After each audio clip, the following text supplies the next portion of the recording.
Hey everyone, Eric Watson here, freelance writer, player of games, writer of words, recorder of videos, and tabletop role-playing aficionado. Welcome to the DM Roundtable for June 2021. It's a chance for patrons and I to get together and discuss topics in tabletop RPGs. By sharing our ideas, thoughts, and experiences, we can all become better DMs or GMs. The DM Roundtable discussions are open to all patrons at every level of patreon.com/roguewatson. You don't even have to be an active participant. You can jump in here and lurk to your heart's content, and we are glad to have you. This month's topic, as determined by the Patreon poll, is horror. Using freaky monsters is one thing, but how do we incorporate truly horrifying moments, events, characters, or entire dungeons? Do we theme whole campaigns around the horror genre, or do we use it sparingly for special scares? Joining me for this month's DM Roundtable, we have the Fireworks Factory. Hello. And Marcus. Hey, hey. So, this might have been a better topic for, October, but it was put on the poll by me, and everyone voted for it pretty hard. And I think horror is a fun topic to explore. I remember when I was studying film in college that they said that horror was the easiest genre to do versus like comedy or drama, because a lot of those required, good writing or good acting. And horror really doesn't. And a lot of people, we all share as humans everybody's got their different phobias, but we all share a lot of common fears, and it's a kind of an easier thing. It doesn't make it bad to tap into it, but it's an easier one to tap into than a lot of other styles of play. And when you get to tabletop RPGs, you can really run the gamut between, just running like nasty like monsters, like a Dark Souls type campaign, or it could be an actual horror story that you're trying to run, like a ghost story or something. Or you could just have frightening scenes or moments. All of these things are included in the horror genre. So I guess my first question is, has anybody run an entire campaign that would be labeled horror, or maybe a sequence of multiple sessions that were just like one big horror dungeon crawl or something like that? I haven't. I've never done run any kind of horror theme campaigns. I guess the most experience that I've had with horror related RPGs was playing Vampire Masquerade back in the day. But out of all of like the pre-made stuff that 5th edition has, because that's really all I've been running, the horror themed ones appeal the least to me. And maybe after I think it's because the experience that I want the players to have is, I don't know if positive would be the right word for it, but that whole sort of hero's journey of adventure. And I don't think, the way I see it is that horror, it doesn't really provide that. And maybe after we're done this discussion, I'll have a new outlook on this type of theme. But so far, no, I haven't used any horror for any of my campaigns so far. Usually don't see traditional fantasy overlap with traditional horror very often. Now you can still have, I would consider use Lord of the Rings as a ubiquitous reference, but like Shelob's, spider tunnels, that's kind of a horror dungeon crawl. And the way it's like designed, and it's spooky and all the sounds and stuff. That's kind of a horror moment inside of the fantasy genre, but nobody would ever call any big moments of that story or horror in general. So I agree that it can be a tricky thing to kind of overlap, especially if you're looking at it, which I'm kind of in the same background where I look at fantasy as being a Star Wars, a hero's journey, and empowering the players. And a lot of times with horror, traditional horror, your protagonists are not powerful at all, and that's part of the why it's horrific. It's a lot of scared teenagers or something with not a lot of resources. Right. Marcus. I mean, I do like. Okay. Oh, sorry. Oh, go ahead, Fireworks Factor. What are you gonna say? I was gonna say, like, in terms of like horror, I enjoy keeping my players on their toes in terms of like constant threats, but really that's all I've done so far up to this point. Yeah. Marcus, have you run a horror campaign or extended horror moments? I attempted it, and it failed miserably. Oh no. The reason why is because you can't keep somebody high strung all the time. Mm, Mm. When you're trying to portray horror in a D&D game, you're not giving horror to the characters. You're not trying to make the level 27 barbarian feel terror. It's the player who's controlling that person who you want to actually feel that horror element. But because it all comes down mostly to role play, you can't have a horror element so consistently in a game where it's popping up all the time because it loses power. The whole point yeah. of horror is the unknown, the unnatural, Hmm. the fear that comes along with not knowing what's going on. But eventually you become numb to it. You stop caring as a player. And when that happens, the dungeon master has essentially failed. How long were you They've trying lost to the player. maintain it? Well, it kind of just comes down to how long the sessions are. Mm-hmm. You might have an idea that is 5, 6 sessions long, running, an Adventures League module. But the first 2, 3 sessions, yeah, people are really feeling it. They're like, oh man, what's happening? I don't understand. I don't know. But the fourth, fifth session in, people are on their phones. Yeah, oh yeah, okay, it's scary. What does my character do? Oh, what does he see? Where's the monster that I can fight and kill? That's the eventual reaction when you run a consistent horror, quote unquote, horror campaign. Yeah. Horror and D&D is best used sparingly in bursts to keep the players, like Cup said, like Fireworks Factory said, on their toes, but not to the point where you want for them to always have, a high blood pressure because they don't know what's going on. And even I think that the quote unquote horror campaigns like Curse of Strahd is not dark, scary horror all the time. In fact, it's really, traditional gothic horror, which just means it's got the set dressings. It's got, the spooky town that's, maybe uber religious, and it's got the werewolves in the forest and, children going missing. It's got certain, check boxes of tropes that it's filling. But you're still doing quests, you're still talking to people, you're still journeying and having random encounters, and it's, some of the stuff might be more horrific than others. You might find like a dead body somewhere and have to investigate it, and other times you're just fighting some monster. So I feel like, I guess some DMs could run it more as a long-term, and really tune up that horror aspect, but I think you have to, have moments of levity, and even the scariest movies, it's not just straight horror all the time.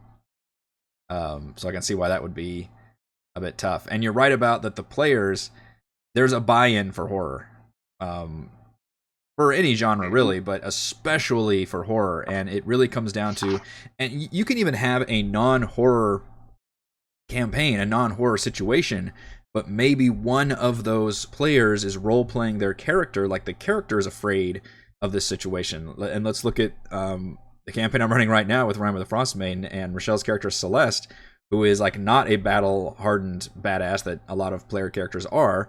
In fact, she's role-playing very timid and afraid. Now that's, these are moments that are not designed to be horrific necessarily, but there's a buy-in there where the player's like, no, I want my character to actually be afraid of this situation. And that's basically just all up on them, and then we can kind of, the DM can kind of play with that a little bit. I do think it's best used sparingly. I think, well, here's a good question. Have either of you, we'll start with you, Marcus, done like a one-shot that was a horror? It's like a, a haunted house or something. I think there was an Adventures League module a long time ago that was something like that. I haven't done anything recent. Um, But horror does really shine with those one shots. Yeah. I do remember running something like that, and I think I had like a pumpkin mask that I brought and used.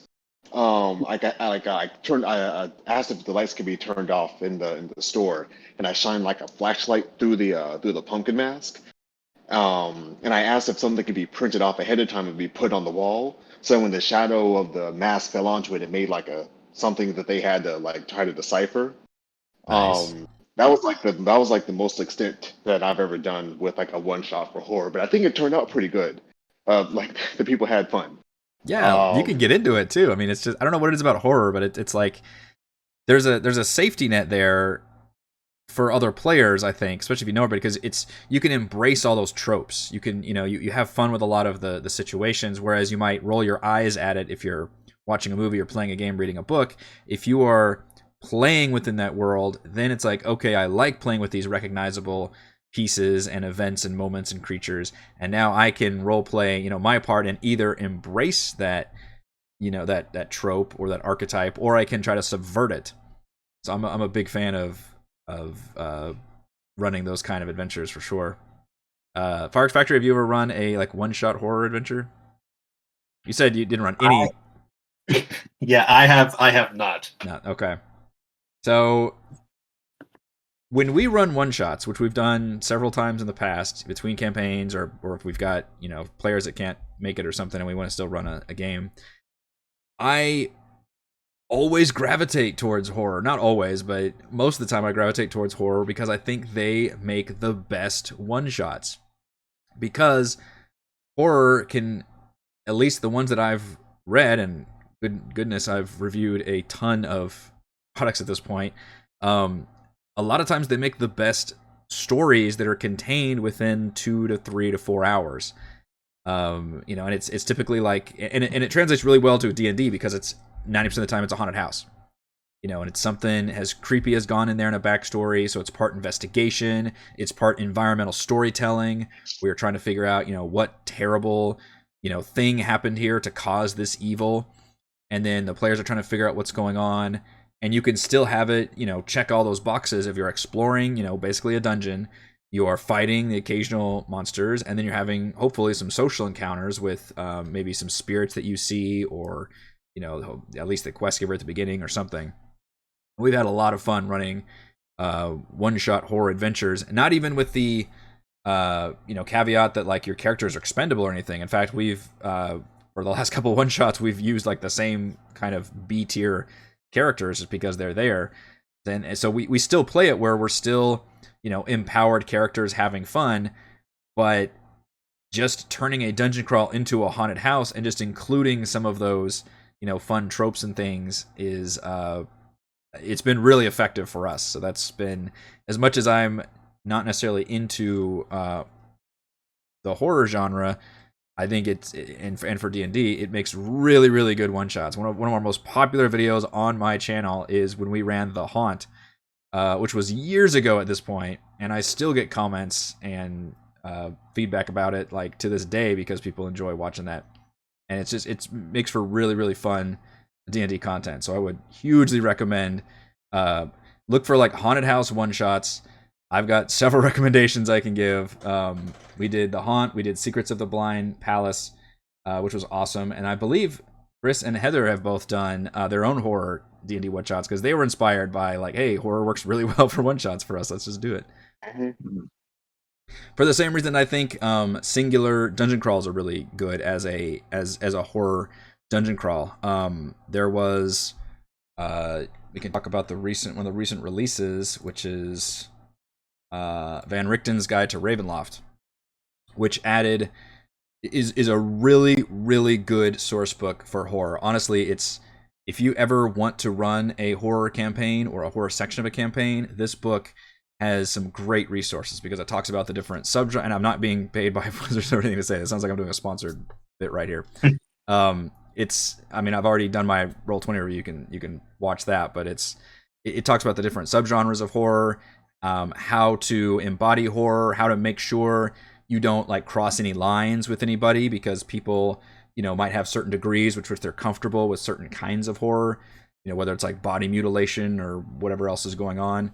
And it's a really good source book. And in terms of the lore, it adds all these different domains of dread, which are literally self-contained dimensions that are ruled by a villain who is become this kind of twisted version of themselves, and is kind of a classic horror villain, where horror usually embodies like some kind of bad parts of ourselves, or it's usually something, some kind of mental affliction has been manifested as a aspect of horror, or a spirit or a ghost or something, or some terrible deed that happened in the past.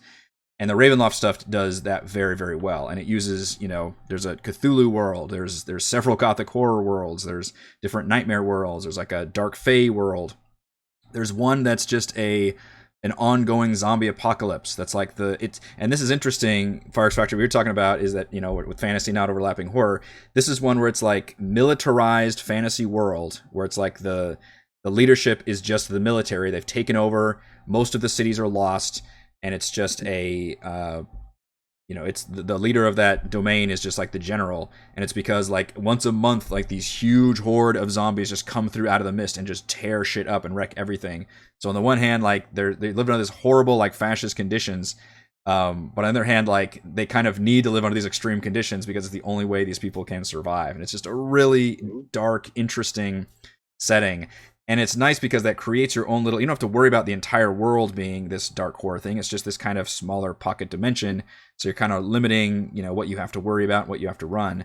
But it automatically sets up those horror parameters for you. So in terms of if anybody was interested in running, it probably wouldn't be a full, years and years campaign, but it would at least be a, extended campaign. Then definitely look at those domains of dread, because I was somebody that only, when I heard Ravenloft, I thought that was just the Strahd realm, like that was what the Strahd realm was called. I thought, okay, it's vampires and all that, and that's fine, but I don't really see us running that. But that's not the case. It's actually Barovia is just one of the many Ravenloft domains, and it includes, like I said, there's a Cthulhu world with a bunch of like mind flayers running around, and there's that military zombie world, and there's like this dark like Cinderella world where she's like the evil version of Cinderella, and it's all that's the most terrifying. That one's pretty terrifying. Yeah, she's got a scary backstory. It's really good from a writing standpoint, and it requires a lot of buy-in from the role-playing point of view, which is a really important thing for running horror. I feel like more than any of the other genres, for people that just want to enjoy D&D and just want to fight and stuff. I don't know if running a full horror campaign would be the right fit, but I do think even if you want to run that kind of campaign, you could run at least a horror-themed dungeon crawl. If you want to do like just one of the side quests or one of the dungeons that you want your players to run, you could make it real fucking scary. And you don't even have to use undead. It could just be, and I kind of played with this a little bit in the Rime campaign, where in the I guess spoilers for Rime of the Frostmaiden, for the Tourmaline gem mine, they came in there and they saw there's a dead, they thought they were going to go in there and just talk to kobolds, and they walked in and there's a dead kobold and there's a rats feasting on his body. And it I try to describe this vicious monster that attacked it and all this horrible, things that happened to this kobold. And then they get lower down and they see the blood trail, going in. They're saying, oh, what's going on? And then they find the injured kobold, and the kobold talks about a monster. So it wasn't like I was trying to create this horrifying, oppressive atmosphere, but I was still introducing some elements of, basically the slasher horror genre, which is just there's a monster out there killing people, and you should be worried about that. So that's kind of a mini example. And we'll get to probably a better example of doing horror in Rime when we get to the Caves of Hunger, since I think that's the only real case of horror in that entire campaign. I think I would agree with a lot of folks that that campaign really dropped the ball when it came to horror. I've been talking too much though, so Marcus, what are some other thoughts you have about using horror or horror dungeons or horror campaigns that you've been interested in? Honestly, I like it. Definitely not overusing it. Yeah. But just tossing a little bit. Because for me, using horror is a way to, I think, like you said earlier, kind of keep people on their toes. Um, as more and more people play 5e as the years go on, more and more people know pretty much everything there is to know about a monster. Mm. Oh, that's a zombie. I know what it does. Oh, that's a hydra. I know what that does. And horror allows for you to be a little more creative with how you present your world or your monsters to your players. So that way, when they see something, it's not immediately, oh, that does that. It's, I'm not sure what that does. Yeah, Um, break the rules when you use. I mean, don't completely break the rules, but do scare the pants off your players by exactly what Marcus is saying. Is don't just use regular monster abilities, but use like different haunt abilities. And a lot of products I've reviewed will say, hey, when they're walking through the dungeon, and because it's D&D, there's usually like a D10 table of like haunts you can do, which is you hear a baby cry in the distance, or you hear a door slam, and most of these don't even have anything mechanical about them. But then occasionally you can have like this nightmare happen, and then everybody has to roll some kind of save, and maybe they incur some madness or something. I kind of did that with our Tomb of Annihilation campaign when I had the Sohn sisters. Spoiler for that campaign, I guess. Occasionally visit they're a bunch of night hags, the villains, and they visit the players periodically when they're in the jungle, and then did all these nightmare scenarios, and I tailor them to the actual players and their backstories. And that was part of how I just did this horror moment that was specifically for each player. And then after the end of it, I believe they had to roll some kind of wisdom save, or they took damage or madness. I forget what the actual mechanics about it, but you don't even have to use the mechanics. You could just, players will buy into that horror stuff pretty effectively if you describe it as such, if they're on board with doing that in the first place, obviously. Virus Factory, tell me about what would interest you in running a horror, not necessarily a horror campaign, but maybe just a horror, dungeon or something like that. Well, if I was going to run a horror campaign, I think I would probably do it more like I guess like a comedy horror. Okay. Not something like like slapstick kind of thing, but something Like along the lines of like Tremors. Think Tremors, okay. or the Scream I was saga. I was They're thinking like Ghostbusters or 100%. Yeah, yeah. Ghostbusters. Uh, Something like that, where the threat is real, whether it's the slasher, or the entity that's trying to enter their reality, or the monster that is lurking underground. But just make sure to incorporate the comedy absurdity aspect of it as well. And to your point, Marcus, as to not burn out the players, because I think players will enjoy a horror themed campaign, but if they're constantly stressed out, like you said, it's not going to be enjoyable. So for me, the if I'm going to watch like a horror movie, most of the time, actually all the time, it needs to be has to have some kind of comedy element to it. And I think incorporating those two aspects, the players feeling scared, but also getting a laugh out of it at the same time, goes really well together. That's probably ultimately what a lot of D&D horror campaigns kind of turn into, because obviously we're playing a game, we're having fun with it. But that is a very good point, and a good observation to make, is that the comedy horror genre, Shaun of the Dead is another one I was thinking of, where maybe not necessarily the protagonists or literal comedians, but they're having fun with it. They're having those fun moments. You can still have moments of violence and danger, but the protagonists are still having a good enough time where they're cracking jokes, and there are plenty of moments of levity for sure. I love the Tremor series, by the way. I've watched like 5 or 6 of them. I think there's one on Netflix now that I don't think I've watched yet. Oh, really? I do really enjoy that series a lot. It's yeah, it fits the bill of just goofy, fun kind of, action horror is another good genre that translates pretty well if your players really enjoy combat. Look at the difference of Aliens versus Alien. Alien is very much straight horror, where it's basically slasher horror in space, and the protagonists are not very empowered.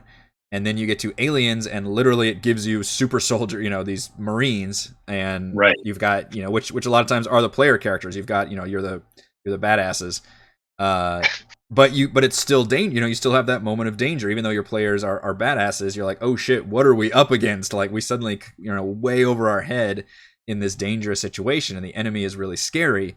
And that's another aspect you can look at, where they're still the protagonists are still very powerful, but it's still very much a horrific situation that they're in.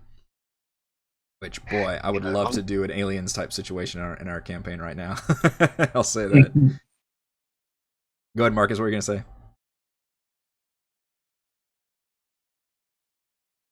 Leprechauns 4, Back to the Hood.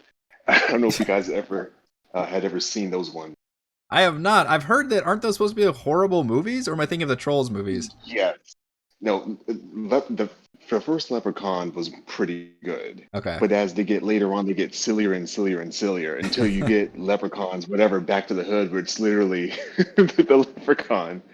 But he's in like a bad part of the neighborhood in like Atlanta or something.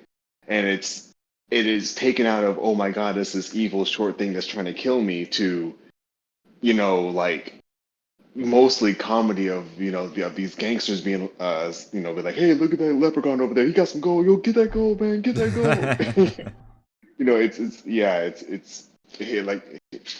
It can change for the better when you add that comedy or even that, like you said, the action aspect to it. Yeah, I'd be worried about subverting the horror too much depending on how much comedy you use. I think it can be effective, but if you truly want, like for example, a big bad boss fight to actually be really scary, then be leery about that too much. But I would love for, the big bad horror is very much ingrained in the story too. Like, it's part of, the players discovering, what happened to the spirit that made them, become this evil entity, or maybe this person that was close to them betrays them at the end, or there's just this horrible monster that you learn about how it was, created as this mutant threat that's now unleashed in the dungeons of this haunted house. Or God, there was one haunted house adventure I reviewed that literally had those like false walls, like that your players could, explore this house, and there was a space between the walls where this one like evil, I think it was like a wizard or a cultist or something, would like just cast all these fucking spells to just jack with the players while they were wandering around, and that was designed to be just kind of the way that you scared them. So you could even still use the mechanics and just have this fun setup. But a lot of times this only works if your players are lower level. That's something we haven't mentioned yet. Horror works obviously the best the lower level your players are, because it's D&D and we know how powerful players get. Like, it's very hard to create that threat if they're of a certain level. Now, obviously, you can scale things, and there are, frightening monsters and spirits that go up in level, but it feels like once we're out of, like, tier 2, it starts getting real tricky to just, throw together, like, a horror dungeon without just artificially scaling all the numbers up. Because players just become so powerful, they have so many resources, they're not really as scared about, just any old damage or losing a save or something. So be wary of, but that's when you have to change what type of horror you're using. Mm-hmm. We're saying horror as like an umbrella that encompasses all types of horror. Once they start getting that high level, they have more tools to deal with situations that are violent or scary. I feel like if they start getting to that high of a level, if it's something that you want to apply for horror, whip out your toolkit, whip out your imaginary box and say, okay, what is my fighter afraid of? Mm-hmm. He's afraid of losing his magic sword. He's afraid of losing his skills. that's what you have to target if you want to do something with horror. You have Yeah. to do something where that player is at risk of losing something that they want. I mean, I would never want to take something away that that person has earned just to see them squirm. Yeah. But put it at risk. Make them have to prioritize and think about their actions. You know, so that they have that moment of, oh man, I'm at risk of losing this. I need to figure out a way to do this, or I need to figure something out to get around this, as opposed to saying, here's a giant scary monster that can hit you really hard. Yeah. Fight it. You kind of have to change the game a little bit on how you present it if you still want to do something like that. Otherwise, yeah, just take a Empyrean and throw it at them people. Say, hey, here you go. What are you going to do about this? I mean, you can also explore their phobias. Like, as I mentioned, it requires buy-in from the players, which technically you can run effective horror at any level if the players are on board with it. And especially if you introduce, if it's part of your backstory that, I don't know, a player character had like an abusive father who died mysteriously, and then you have to go back to the family home, like, and find out, explore his, he's gone missing or something. You have to find out what's going on. The place is haunted. Like, that could be a really scary thing for that player, even though that player character may be level 12. If they role play it like, oh shit, I'm getting all the, and obviously as the DM, you're saying like, okay, you're getting all these memories flooded and, all this, just bad imagery and stuff. Obviously, always stay within the, Yeah. pre-established boundaries and guidelines and stuff. But that is the most important thing, honestly. that is the most important thing. Which is why I really do like that Van Richten book, because that is it's like a whole chapter in the book is how to effectively run horror and what it means to, be able to run scary, frightening things while still respecting boundaries. Because I think that's something a lot of people still quite don't understand how to do. And a lot of people even think, and comments that I see are like, oh, well, now that we're all more, understanding and inclusive of each other, we can't do horror or scary things anymore. I don't think that's the case. I think it just requires a lot more planning, forethought, and most importantly, communication with your players to just be, openly discussion about what's, what you can do and what you can't do. But agreed. Yeah, and ultimately, you need to have that first step, and then you can explore characters' personal arcs and personal stories, and if they have that dark, tragic past that a lot of player characters love to have, you can explore that in a horrifying way if the player's on board with that, and then you can do, like I mentioned, like the haunted house, that's the family house, and they have to explore that. Technically, that could happen, way later in their adventuring career, and they could be higher level if the player is willing to, act it up and be, scared, and it can work even if they're strong enough to handle a lot of the threats that you throw at them. You can still even have them roll just personal, if you want to, wisdom saves and charisma saves and disadvantage and all this stuff if you really want to play it up. Just kind of depends on how mechanical you want to get about it. But horror for a lot of times is just about setting the mood. You're setting the table and you are really role playing pretty hard. Or it could be, action horror. You could run aliens. Or it could be cosmic horror, where you're just dealing with, cultists summoning Cthulhu. And that honestly could probably make a pretty good high level, quote unquote horror campaign, is you have to deal with all this eldritch horror coming through. Or it could be there's just a serial killer stalking the streets and your players are, investigating, all these deaths that are happening. It can be more of a detective exploration. Or, horror, we are using that as an umbrella term, and it honestly encompasses so much. And a lot of times when I think about horror, I was just thinking like, okay, Curse of Strahd, vampires, werewolves, gothic horror, basically. And that's really not true. It really encompasses so much more than that. I still don't know if I would want to run an entire full-length campaign, which is why I haven't run Curse of Strahd yet, even though it's a very popular campaign. And it was in my final running for campaigns to run, and it was one of the ones that got a lot of votes for us to run because just everybody likes Curse of Strahd. But I wasn't really feeling it. I haven't really, been in tuned with doing a full horror campaign. But I do love doing those horror one-shots. I think they fit really, really well. Even if you don't have throwaway characters that are, basically the scared teenagers, if, you still have badasses that have gone through several horror haunted houses. They just fit really, really well. And I think running just singular horror dungeons and Van Richten, God, it really sounds like this is sponsored by fucking Van Richten's Guide to Ravenloft, has a really good haunted house dungeon called the House of Lament. That's included in that adventure, and a lot of the sourcebook ones that 5e has put out have been really crappy level 1 adventures.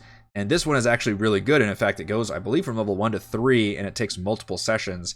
And it's got it's a big haunted house, but it's gigantic and has multiple storylines.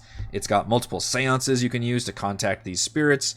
I guess I'm spoiling a little bit of it, but I won't go into it too much. As like multiple storylines players can kind of pick up on if they choose to. There's just a lot written in there, and it's all done as a lot of storytelling, but also still a dungeon crawl. Like you're still, you're fighting poltergeists and stuff. So it can be, kind of spooky, and you can run it either as a really scary horror thing if your players are really into that, or, which is what I kind of do, is you run it more, action comedy horror, where you do those kind of scary elements, but then, you've got your traditional combat encounters, and you're still, having fun with it and cracking jokes and all that, kind of like what Fireworks Factory was saying.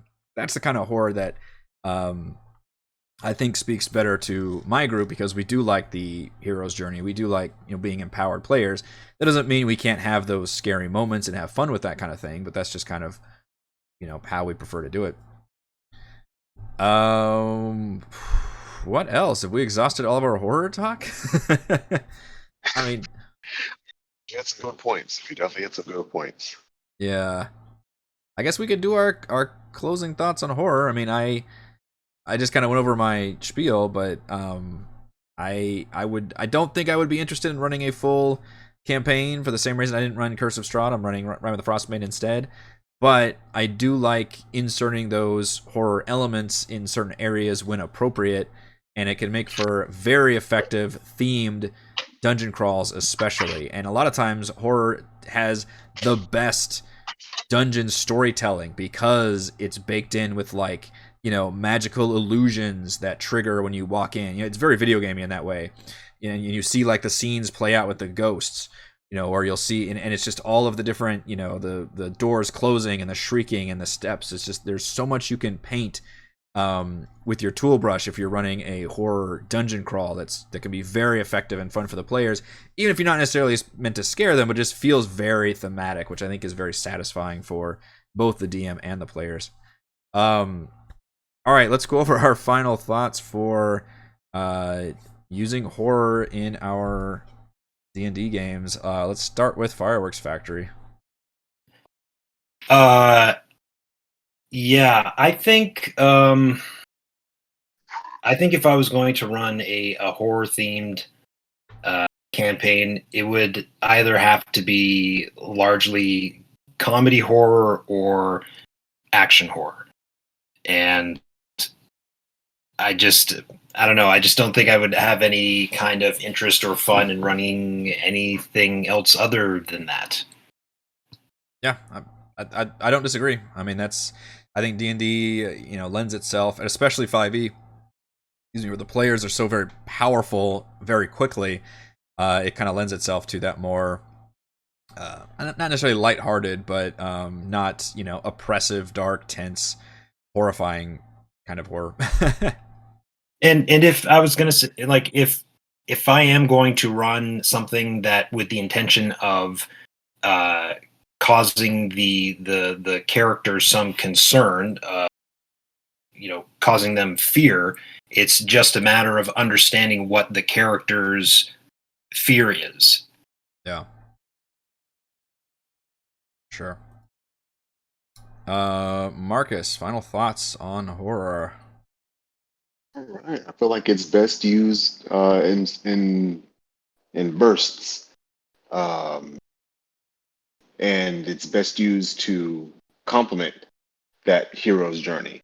The hero's journey is all about overcoming something, and horror can definitely be something for that person who has an idea for their character to overcome, whether it be body horror, cosmic horror, horror of losing a loved one, horror of not being as strong as the rogue is.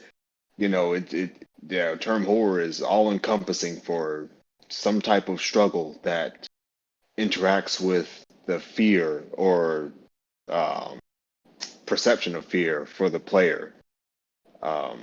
And yeah, I think it could be a really good tool when used correctly. Very well said. Yes, and obviously the most important thing, as we've reiterated, is if you're going to have scary moments, make sure that you're not crossing any lines or boundaries, because all of us have different things that we are comfortable with and things that we're not as comfortable with. And it's important to know the information up front, and that way you don't have to worry about that kind of thing. And then nobody's, making, we're playing a game together. Like, that's the ultimate thing. But for the same reason people enjoy, watching horror movies or reading, Stephen King or whatever, those things can be very enjoyable. And it's enjoyable, especially in a tabletop RPG, because you can work through that shit. You can experience it. You can be like, okay, what would I do in this situation? Or what would my character do in this situation? And you can either have fun embracing the fact that your character is scared shitless, or you can embrace the fact that they are overcoming that fear, or maybe both, in the context of that, either that one situation, that one dungeon, or the entire crux of the campaign. All right, I think that will do it for this month's DM Roundtable. Thank you so much to the Fireworks Factory and Marcus for joining me.